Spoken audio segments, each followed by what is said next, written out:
Well, hey, everybody. I just thought I would throw together a quick podcast slash video.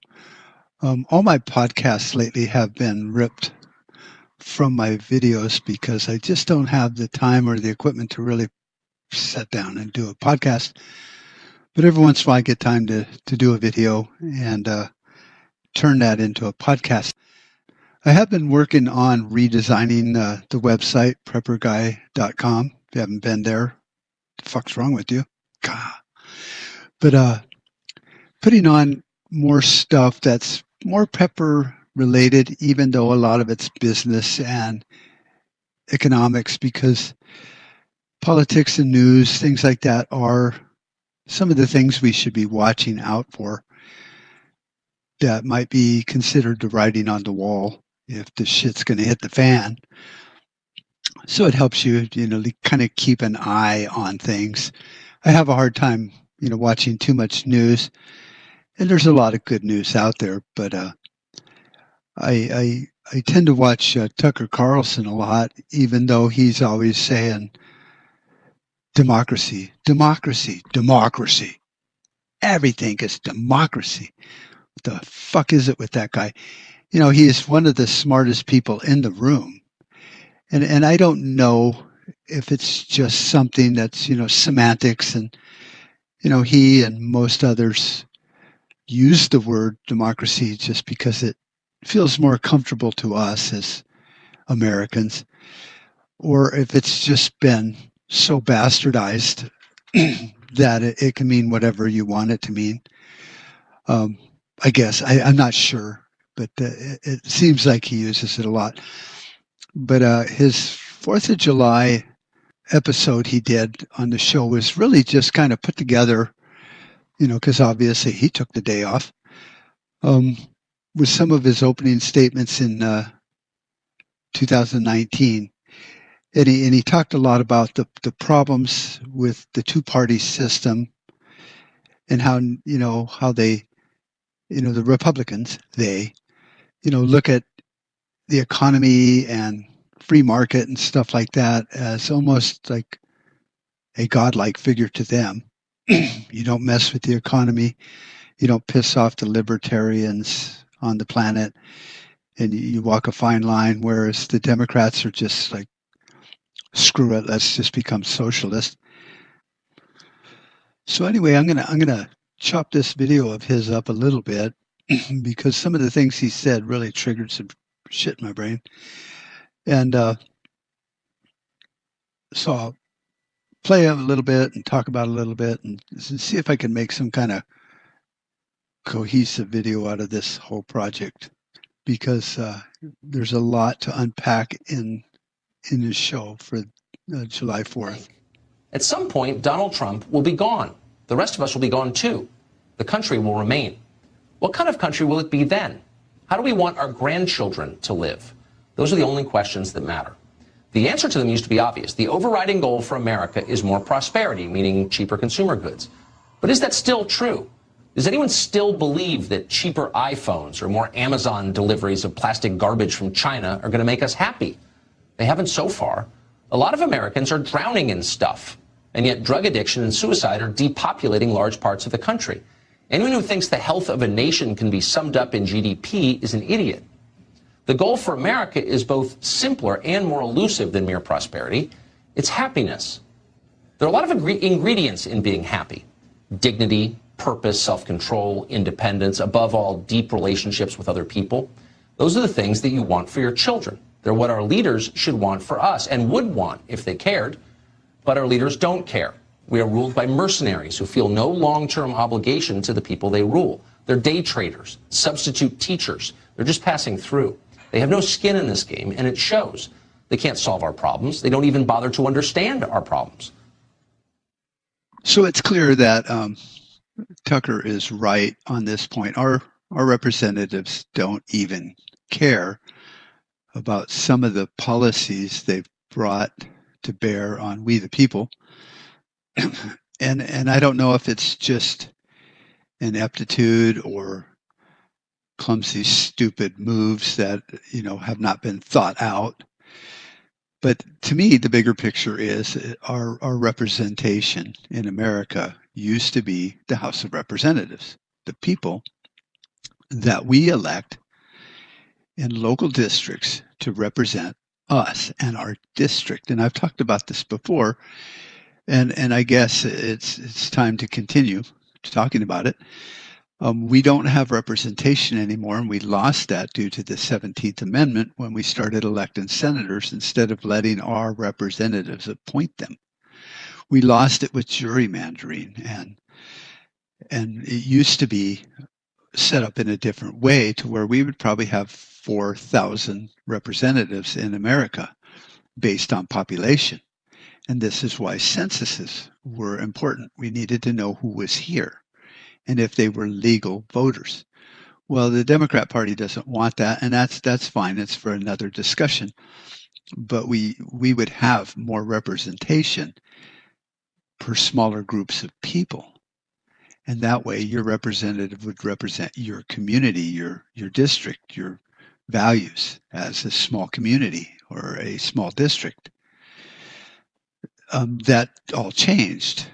And over time, people have tweaked the Constitution to fit their political needs. So what Tucker is saying is they don't care. They don't even try to care. So it's not that they're clumsy like a bull in a china shop.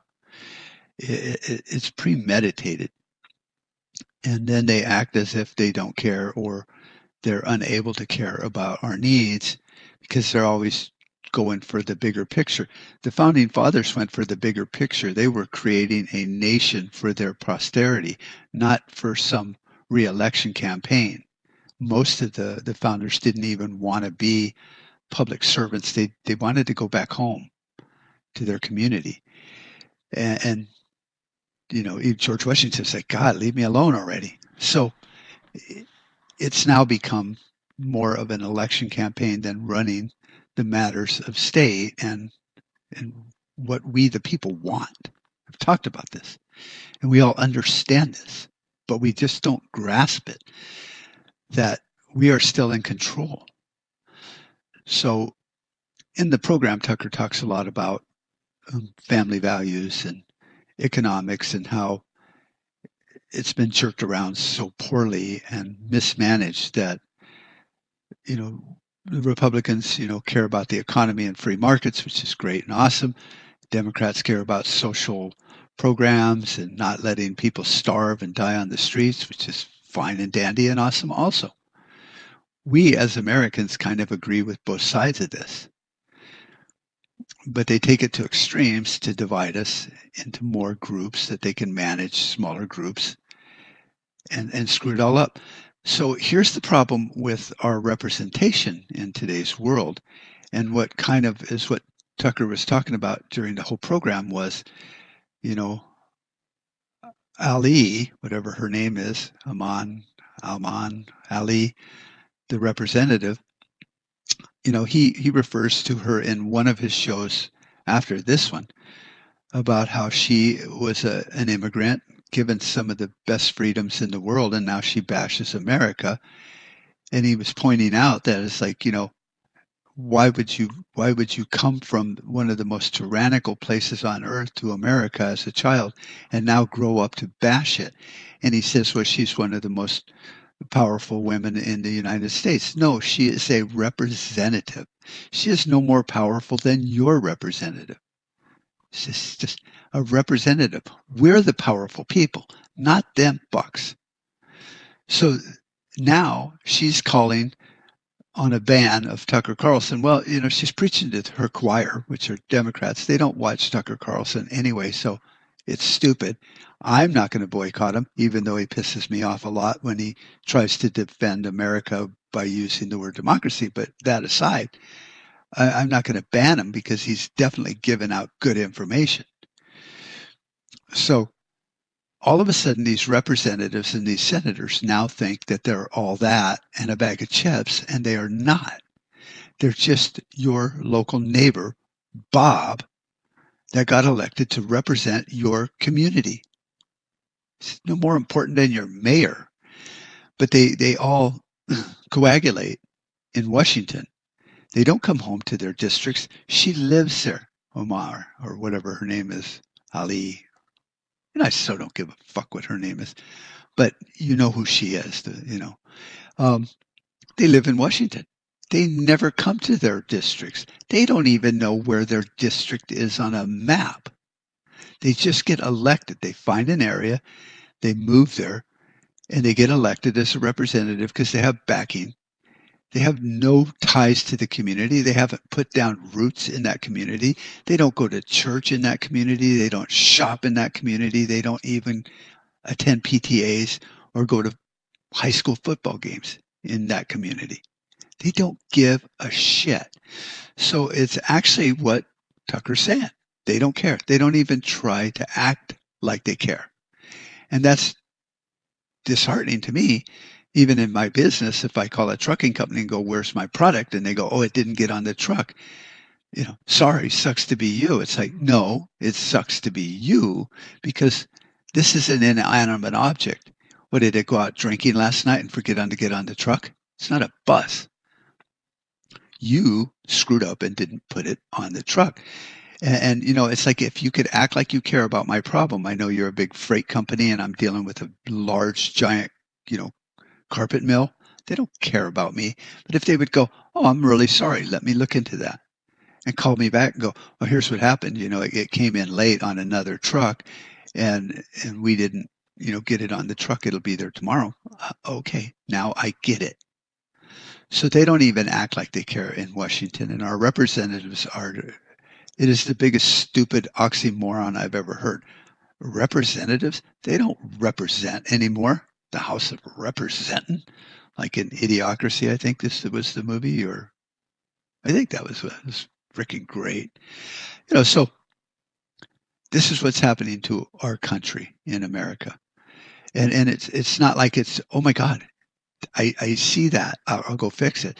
This has been happening for 50 years, 60 years, 80 years, 100 years. They've just slowly tweaking the Constitution. And then they sell it to us because we're still the voters. Like, this is a good thing. We're going to do the 17th Amendment because then you have a vote of who your senator is. And senators are important people. We need to vote for them. Yeah. Why haven't I done that in the past? Well, the white slave owners that founded this country, they didn't give a shit about you. No, actually, they had thought it out quite well. Your representative, the guy or gal you elected, would appoint a senator, and the senators, 2 senators for each state, one of them would, go to Washington and go, "This is what we, the people, have decided in our state based on all the representatives from our state." They say not only no, but hell no.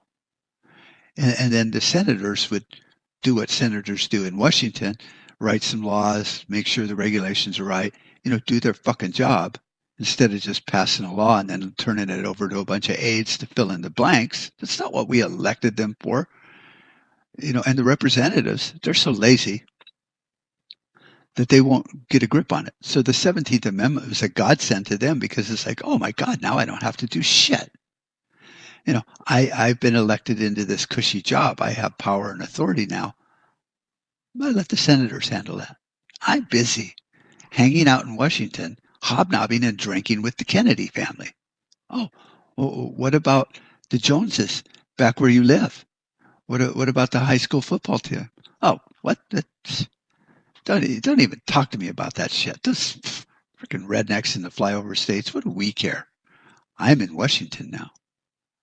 I've got a job. When I retire after a few terms, I'll make 100 and some thousand a year and have the most premium Cadillac insurance in the world. Fuck them. And that's where we've gotten. And Tucker points it out perfectly in the show, and that's why I've shared it and stuff. You have to watch his July 4th show because he really drills down into some of these issues. And like I say, he's so articulate that it makes sense. Unfortunately, they're filling an hour with really important words. And so it's like all these ingredients are being added in, but you're not seeing the amount and what kind of spice it was that they added to this recipe. But it's there. And you're like, wow, that was really great. Yeah, it was smart that they put that in there. What was it? I can't remember. because they just blew through it so quick. So that's why I wanted to kind of unpack this a little bit. So here's a representative from a state. She's elected by a bunch of crazy people in that state, obviously, and talking as if I, in Arizona, give a flying shit what she thinks about anything, because the only people that are supposed to care about what she's thinking is the people she represents. She doesn't represent me. She doesn't represent you. And so for Tucker to point this out is really just and a good idea. It's like, here she is, an immigrant from Somalia or wherever, and now lives in America and has, prestige and power to represent, 20, 30,000 people, which is what it's supposed to be, probably millions in her district now. And so, as it's always been said, power corrupts. Absolute power corrupts absolutely. Well, I don't even think she's in it totally for the power. It's to destroy the fabric of America, to start pulling on the frayed ends until it comes apart in a certain area, and then it can't be repaired. And they're all doing this. They're all around the big tapestry of America, pulling on loose strands that they find and going, oh, we don't need this. We don't need that. Give me those vice grips. Pull this out. We don't need that. And pretty soon you look at it and it's a worn and tattered tapestry that was once beautiful and well designed. But they don't want to do that. They want to destroy America, and if you're not paying attention, they will. Now, Tucker also points out some things on communities and, the inner cities and stuff, and how the dynamic has changed to where, what used to happen in rural America, or I guess I should say what used to happen in the inner cities would never happen in rural communities, but now it does. So you can see this long-term effect of the moving of our perspective, the Overton window, to where if you were, old enough and had enough media and could look back, which you can just Google that shit if they haven't erased it and scrubbed it, and look at some of the collapse of the inner cities, and then think of that happening in rural America, and you'd go, that will never happen. And then if I showed you a picture of what's happening, like Tucker does in the show, of what really is now happening in rural America, but you were looking at that picture of the future 40 years ago, you'd go, oh my God, that's terrible. We would never allow that. Yet, over time, it's just slid over to where now that's what we see. And if we try to look back on the way it was, we might go, a couple years back and go, oh, it was always collapsing. But we never seem to take the time to look back 40 years and go, man, that's quite a difference to what we used to have. And even if you looked at the inner cities back then and looked back, 40 years from there and went, oh, our cities will never be like that. We have families and communities and representatives. That they represent us. They would never allow that to happen to their local community. And if you showed somebody that picture of the inner cities 90 years ago, well, what do you think of this? They would have had a heart attack. They'd go, there is no way America will slide down that slippery slope that far. Trust me, believe you me, we will never allow that to happen.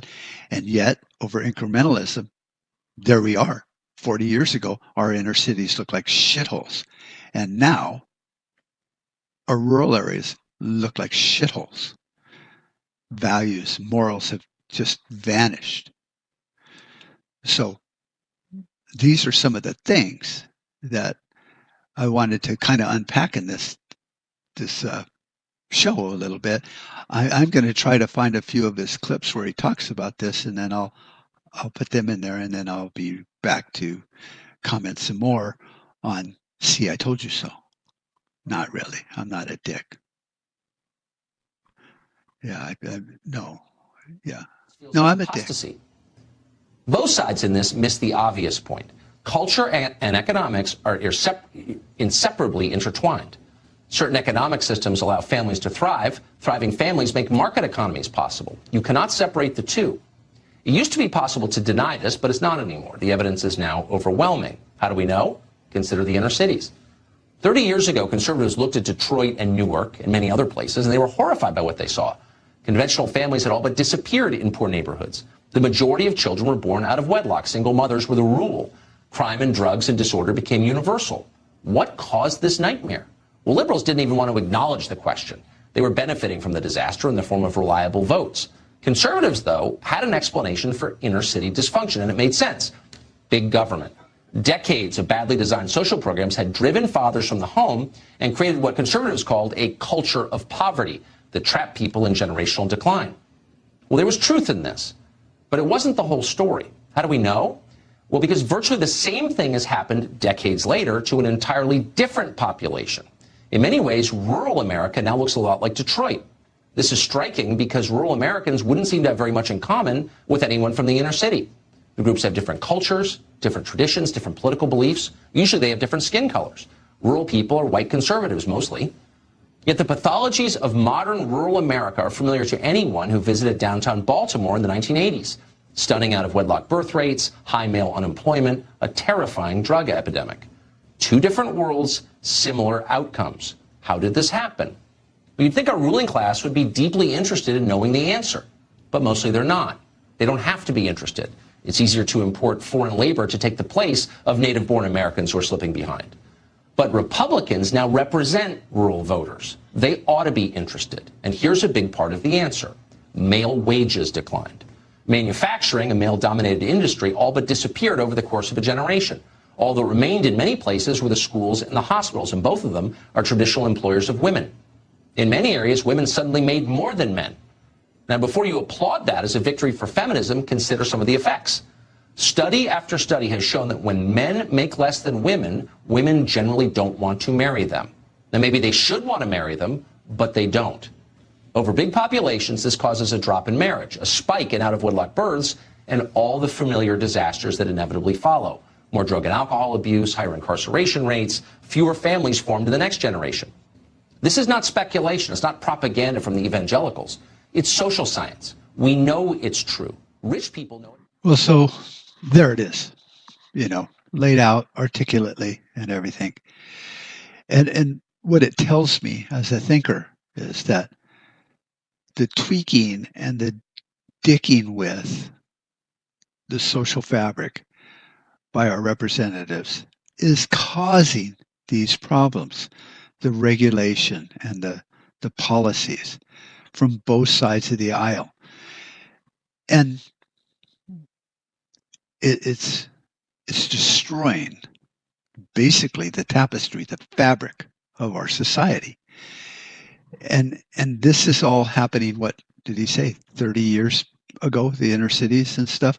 So even before that, because it was 30 years ago, when they looked at the inner cities and were shocked, and here it is today, they're looking at the rural areas and now they're shocked, because it always amazes me that the people that we elect and basically hire to take care of this stuff always seem to act as if they're experts, and then when something runs amok 10, 20, 30 years later, they're shocked. It's like, really? If you hired somebody and every time they did their job, they just fucked it all up, and then they went, oh, I'm shocked. I didn't know that would happen. It's like, really? You didn't know that if you dropped that piece of glass on the corner, it would shatter? Well, no, I did. I'd never thought of that. It's like you would fire them. You're like, you're an idiot. Get out of here. You're costing me money. With America, it doesn't cost us money in a sense because we all pay our taxes. We got our skin in the game. So we don't see that as a line item on a budget of which we're in the red. We just think, oh, well, it's no big deal. That dumbass broke a window. But if it's your money, which it is, you might care. The politicians, it's not their money, and they don't care. And for some reason, they're so caught up in the social engineering of it all that they don't think to look beyond the next election cycle. They just think, oh, this would be good. It sounds really warm and fuzzy on first blush. This is awesome. And that's all they care about the next 2, 4, 6 years. They don't give a shit about 30 years from now because they'll be retired being a lobbyist, in DC. They don't care. We need to care though because it's affecting us. Just because your doctor doesn't care that you have, prediabetes doesn't mean you shouldn't care. And if your doctor's too inept and stupid and vapid to actually figure out what's causing this in your diet, you specifically, then you have to do it. And that's why we're looking at this stuff, and we look at it on Facebook and like, that's disgusting. That's stupid. Why would they do that? What the hell? I don't get it. And then we go back to work because we're taxed to death. So we don't have the time to figure this shit out, but we do. If we could, I watch maybe an hour of TV a day, and it's usually Tucker Carlson, maybe a little bit of a program that I have recorded that I like watching, Alone, Naked and Afraid, things like that. But if I'm going to watch that, I probably don't watch the news. So if we could put down our remote, walk away from the TV, walk away from social media, walk away from our smartphones and our desktops and just step back from all this social vacuum that's pulling us in, we would have time. We have the same amount of time any other human that's lived in America or on Earth to fix the problems that exist. And we might not all be smart enough to figure out what the problem is, but you have to look at America as a compact. We set up the federal government. If it's not working right, then we need to hit the pause button and go back and maybe reprogram it because it's not that complicated. They, the representatives, the senators, even our presidents, allow it and almost design it to be more and more and more complicated. And then the economists go, well, you don't understand. See, I went to Harvard. Oh, wow. I'm so impressed. But we've all worked on a job site, I hope, at least a little bit, to where, in the military, you get your second lieutenant that just dropped in out of West Point and he thinks he knows everything because he went to school, but he's never had boots on the ground. He's never been shot at in combat. He's never faced the rules of engagement that might get him or his men killed.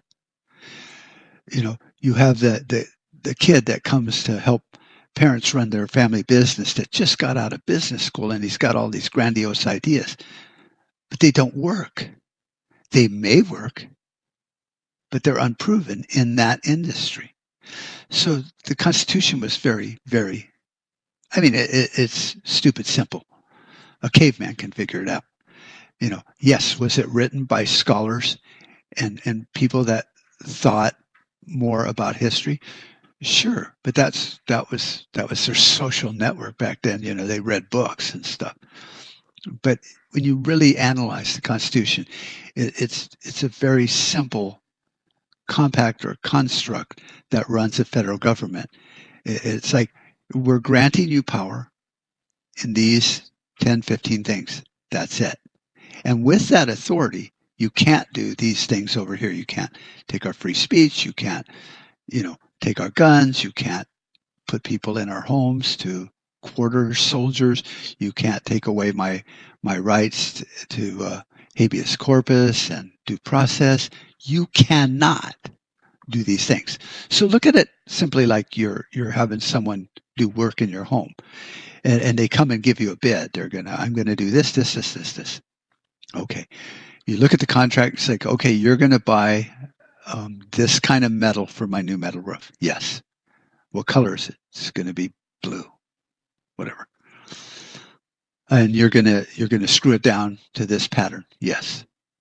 And are you going to you're going to take off the old shingles and replace the plywood or any of that stuff? Yes. Here's a detail of what we're going to do. Okay. So you look at it and you go, this is exactly what I want. the price is relevant only to the point to where if it's in the ballpark and the guy's got a good reputation or the company, then you're like, okay, you cannot come into my yard at 5 a.m. and start working. Oh, okay. When can we start? You can start at 7, but my neighbors will freak out if it's earlier than that. Okay. You must come to the door first so I can put my dogs in the house and make sure they're okay and they got water and food because I'm going to work. Oh, okay. You cannot, be smoking or can be smoking. You can't be drinking. You can't do these things. Oh, okay. I get that. All right. You signed the contract. It's a done deal. Now, the minute they start doing things that you told them you cannot do, then you must step in and go, hey, this was not part of the contract that you signed. Well, it's my stupid drunk uncle. He's always drinking a beer before he starts the day. No big deal. It's like, well, it is a big deal. Have your drunk Uncle Bob go do another job. He cannot be here. Oh, okay. Otherwise, I'm not going to pay you. I'm going to ask you to leave my house. And I'll pay you for the materials and any labor you've done up to this point if I inspect it and it's fine. And I'll get someone else that can follow the contract. Oh, okay. I'm sorry. I am sorry. Why is he so sorry? Oh, because that's his job. See, he signed a legal binding contract with you. You could sue him for what do they call that in construction? Not finishing their job. You could actually sue them for the difference of what you had to pay the other guy to do the job. Now, we don't do that with politicians because they're kind of kept away from liability from that because we elected them to do what we told them to do. So it's a little different, but not much. But the contract with America, the Constitution, is not different. It is straight up contract law. You do these things and you cannot do these. And if you do, we can literally remove you from office. We can't fire you and we can't sue you, but we can get you the hell out of there because every 2 years we have an election and you, dickhead, are gone. You can hold them accountable and hold their feet to the fire to a certain level. We choose to not do that. So when you look at the contract with America, it's very simple. There's governing rules and there's things they cannot do. And then they've written all this stuff underneath it. See, they've made it complicated. It's like, look at all this stuff. Nobody understands a word of it. That's awesome. But see, we can still go back and go, this is unconstitutional. It's repugnant and it's now void. You can no longer do it. Well, we haven't decided that in the courts. It doesn't matter. We just told you that you're in violation of your oath of office. You cannot do it. Well, it needs to go to court. It's like, oh, okay. You want this to go to court, the Supreme Court? Okay, we'll do that. But now you've opened it up to another level to where if we prove that you were being treasonous, you might go to prison. Oh, well, fucking didn't think of that. See, so if they want to escalate it, then so can you. Now, that's all very abstract and complicated and takes people and all that. And that's where the rub is, see. It's like they got it mired down with the court system, the lawyers, the judges, the media, to where you can't even get enough people to go, that guy is violating his oath of office. They can't do that. Well, the courts kind of said he could. Well, no, they didn't say that. Well, that's kind of how I read it. And so you can't get people on the same page. You can't even get them to find the same book anymore. So when I say that we've reached a point of no return 80, 90 years ago, we literally have. We can't turn back and we can't go forward. Either way, it falls apart. It's become a waiting game. Just see how long it'll last and see who can end up king of the hill and suck in as much money and wealth and power as they can get, or you can get, and maybe you can live a happy life until it all collapses. And then maybe we can rebuild it. But see, that doesn't happen in history. It never has happened in history. Rome was the last kind of republic that existed that was huge and had a lot of power like America and stuff. And when it collapsed, it was 1776 before it repeated. So it doesn't just reset real quick. You have to cull all the idiots through natural selection and all that, through revolution, wars, chaos, anarchy, bondage, slavery, murder, death, without rule of law. All that implodes on itself, and out of that chaos will then come organization once again in order. So it's already past that point to where it could have been fixed. Ron Paul tried to fix it. He was the most conservative representative in 80-year history, considered by both parties. And they just marginalized him, showed him the door, handed him his hat, and said, bye. Don't let the door hit you in the ass on the way out. And they did it in a way to where most Americans would go, well, that crazy guy, what the fuck? He was nuts. Nasally little voice. But if they hadn't had the media and all that behind them, most Americans would go, wait a minute. He didn't do nothing wrong. In fact, he's honoring his oath. He's actually fighting for me. That's awesome. I wish my representative wasn't a douchebag, from Somalia that hates America, which is, when you want to look at the collapse and see if we've passed that point of no return, just look at our House of Representatives, because they are the power. It starts with us. We give it to our representatives, and then they go push it forward.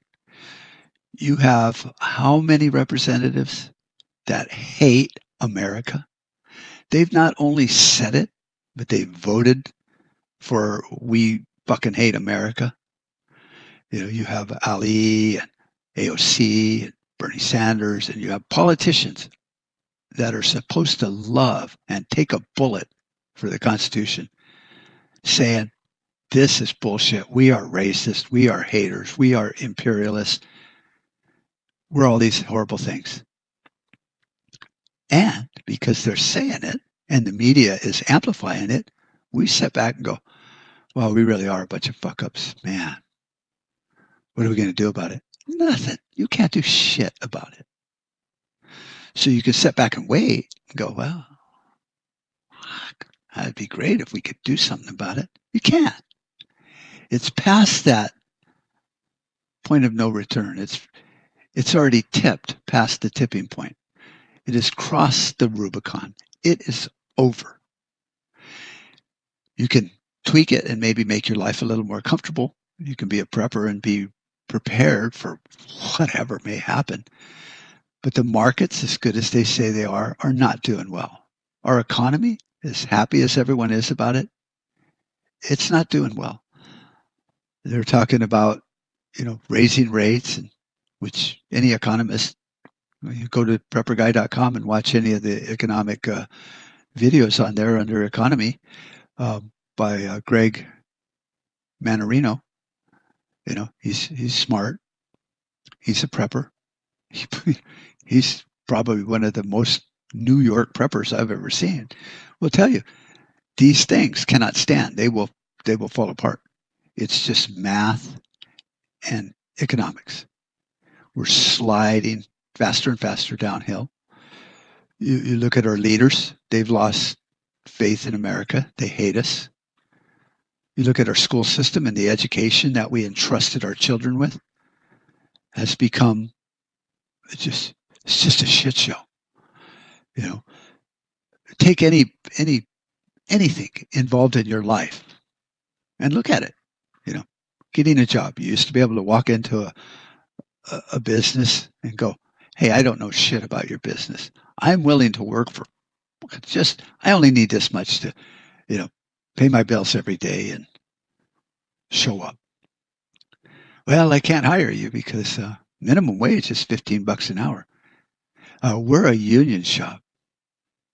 You have to have all these credentials. See, you can't even be an apprentice anymore. You just fucking can't. I know Trump had a show called The Apprentice. That's big business. And these people weren't Joe Dumbass off the road going, man, I'd like a shot at The Apprentice. It's like, no, you haven't gone to Harvard. You don't know shit about business, marketing, advertising. We call it The Apprentice. An apprentice to being like me, Donald Trump. Not just an apprentice at a copy shop. So you can't even get a job at McDonald's without McDonald's having to pay you and go through HR and all these qualifications be met. So then they go, well, why is there homelessness in America? It's like, well, because they can't get a job because of the red tape, the regulations. I can't hire people unless they have certain criteria. Sorry, bud. And if I'm going to spend $15 an hour, I'm not hiring your dumbass that doesn't even know what a French fry is. I'll hire this other person. Sorry. They got a high school diploma. So then that becomes a mandatory requirement to get a job. Well, now they can turn around and go, well, $15 an hour is just not a wage that people can live on. Well, no, not now, because your inflation's so off the charts, ridiculous. So, no. So any aspect of life that we look at has these douchebags finger on it. And when you factor in the contract that was once called the Constitution, it's been shredded. I mean, years ago, there's just a photocopy hanging somewhere that goes, we got a Constitution. So does Mexico. Doesn't help them a bit, does it? So they don't care. Trump is trying. He understands his audience, his niche. America, the flyover states, helping people. But he's fighting an uphill battle. And, even a lot of Republicans I've talked to go, well, I don't really know if he knows what he's doing. Oh, okay. Well, then why don't we just throw in the towel? We had a chance to maybe at least win this round.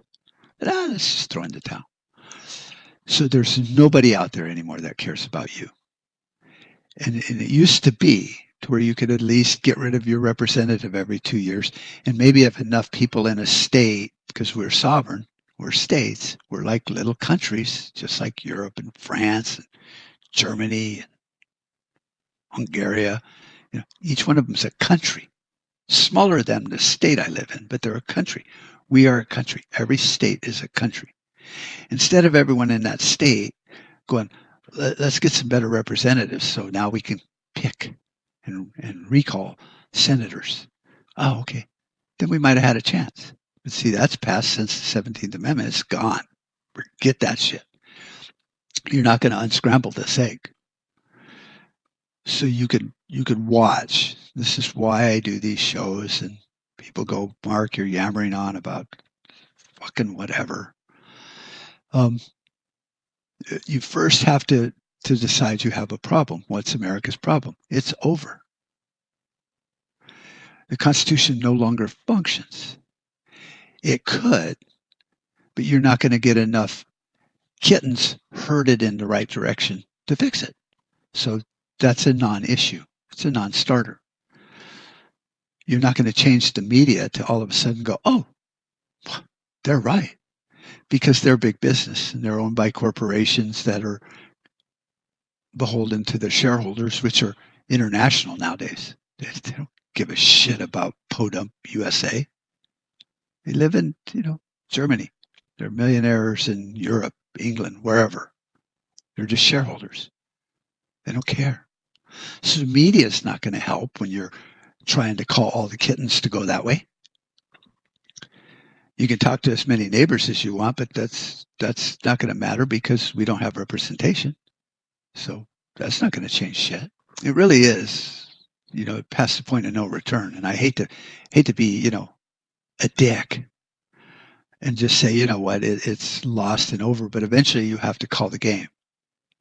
You have to just go, it's over. Now, if we could do that and revert back to being a state that's sovereign and maybe go, okay, we don't have federal government anymore because it's fuck that. Instead of going to McDonald's every day, maybe I'm going to go to Burger King. We could do that. We can make that choice. We can sit there and go, we're not going to send our representatives to Washington anymore. It's too dangerous. They're not listening. We don't have to do that. See, they have to do what we told them to, but we don't have to send anyone there. Then maybe your state might have a hope in hell of regaining some sanity. But when you look at all the politicians in D.C. that hate America, they come from your state too. So the vision has been lost. The Overton window has now been closed. They don't even care what you're looking at anymore. They'll just tell you what you're looking at and just shut the hell up. And don't forget to get skin in the game and pay your taxes. By golly. Most unconstitutional thing ever created. Income tax. So how can I wind this up in a positive way? I can't. And yeah, you can chalk it up to Mark's crazy. That's fine. Or you can sit there and go, well, you know, if it's going to rain, I'm not a weatherman, but I can tell by the clouds and the storm and the lightning and thunder. I can't change that. What can I do to not be outside and get wet? Oh, I can come inside. See, as a prepared person, there's still things you can do in America, like have food storage and, you know, have some cash aside or some gold and silver or some kind of asset that's exchangeable if the economy collapses. Bullets, I don't care. People are going to trade skills, whatever you got. You can start learning to go, okay, when this happens over there and implodes everywhere, I have this.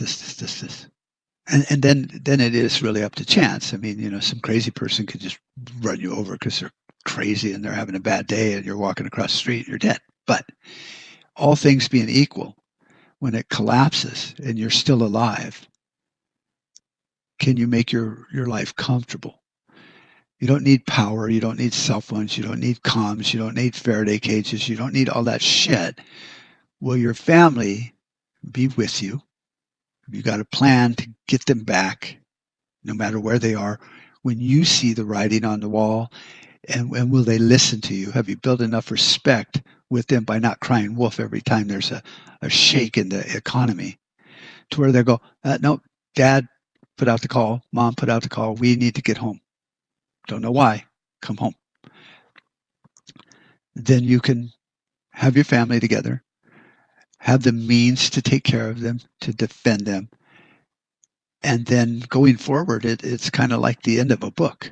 You don't know what the author's going to write for the next chapter or the next series in that book.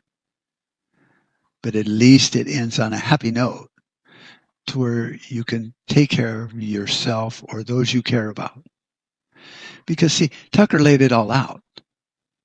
They don't care. And unless you're a fool, you can see it. They have made it clear.